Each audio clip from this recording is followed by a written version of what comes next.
the Winners Win podcast, your boy Loso 2.0.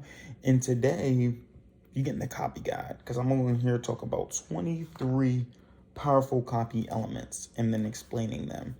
But before we get started with that stuff, you guys know, just like to do some housekeeping things. Please like this video, share it, subscribe to the Winners Win channel. If you listen to this on any type of podcast platform, leave a 5-star review and leave a review so I can figure out how I can better serve you. Now, being as though it's 23 of these mugs, I'm gonna have to go through them all, right? So no update this one, but let's get started, right? The first one is typeface. So typeface really pretty much is the type of font that you're using with your copy. Be honest with you, I know it may seem like it doesn't matter, but sometimes you may have to do different types of typeface. Now, I'm not extreme expert at the typeface one, so we're just gonna move on to the next one, which is the first sentence, which last time we talked about before how important the first sentence is, because the first sentence basically sets the tone.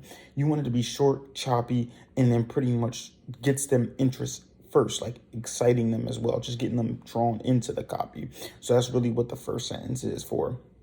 And then you also want them to go, yeah, right? Because you're starting that slippery slope, which then leads to the third element, which is the second sentence. So the first sentence, yeah. Second sentence, yeah. Third, yeah. Keep getting them to say, yeah. Build that buying environment and bring them down a slippery slope, because then they're going to start to feel like, oh my gosh, he understands me. So they actually did they were talking to this guy who picks up like all these women all the time, right? And they asked him what his favorite line was. He would ask them the girl's age, where they're from, and if they were single or not.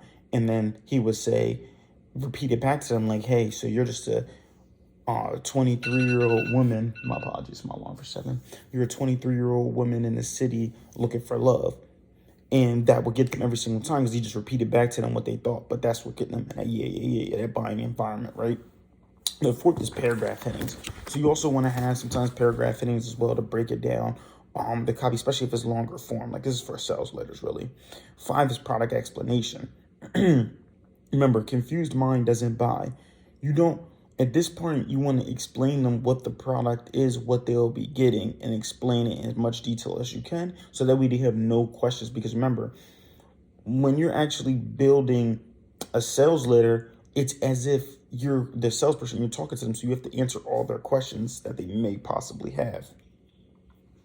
6 is new features. So these are some features and stuff like that that they get as well with their product explanation, but you want to switch to the benefits too as well. So don't just explain the features, but also explain what it does, not for what it does, but what it does for them, because features is what it does, benefits is what it does for them. Next, 7 is technical explanation, which is explaining how to use it. They got to know what they're getting and how they're going to use the product, obviously, right? So that's self-explanatory.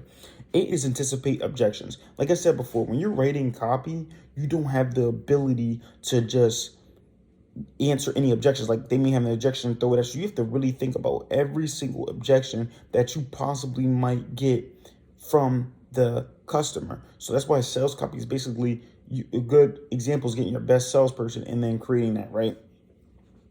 So next was resolving objections. So if you're going to anticipate objections, you got to resolve them too as well, because remember, you have to answer the questions. You have to make sure that when they're done, they don't have pretty much any questions for the most part. Now, they may have some questions, but they answer them most to the point where they're just ready to just purchase the product or service.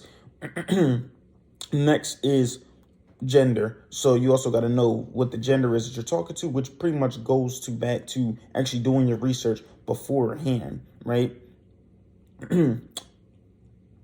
11 is clarity. Clarity, you want to make sure, like I said, you want to make sure everything is clear to the reader. They want to be able to make sure that everything is completely clear so that they don't ever have to go back to keep asking questions, keep hitting you up. Although you should leave some type of information in order for them to be able to reach out to you just in case they can't. 12 is cliches. Keep all those cliches away, man. They're just corny, they're cheesy, and on top of that, they're not even going to help you in any way get more from the customer, right? 13 is rhythm. Make sure that the rhythm is flowing good. And the way to make rhythm flow good is just short sentence, long sentences, basically mixing up a little bit. You want to be able to do that because remember, everything in the same makes it boring. So far we've covered half of the 23, pretty much half of the 23 copy elements, right? So remember we talked about typeface. It's a type of typewriting. First sentence, which your first sentence should be powerful in order to draw them in. Second sentence, which allows the person, to go down that slippery slope of saying, yeah. Paragraph headings in order to break that down more. Product explanation to explain the product that they're getting. 6, new features, any new features they get. Technical explanations to make sure they know how to use it. Anticipating objections, then resolving them, because remember, they're just reading your writing. Gender, so that you know who you're talking to. Clarity, so that confused mind doesn't buy it. Cliches, to keep them out, and then keeping that good rhythm by mixing it up, right? Because if everything is the same, it gets boring. Just like if you go and do the same workout every single day at the gym, you're probably going to stop going to the gym. So those are right there is a halfway point that we're at. So next is service, right? So what is the actual service that they're getting with the product, right? So you maybe some extra thing that you may be able to provide for them with that. Next is physical facts. So what are some facts about the product? Maybe even some physical facts about the service. Remember, because you're not really selling a product, you're selling a concept, right? Because it's a unique selling proposition. So what makes your thing unique? What are you selling? Like, for example, McDonald's really isn't selling, it's not really selling like burgers. They're really selling getting it quickly and loving it. I'm loving it. You know what I mean? And then they even have the mascot of a clown, which doesn't make any sense. But then there's the trial period. You got to make sure that there's some type of trial period or which goes into your guarantee as well. Then you have price comparison. So you have to compare the two prices.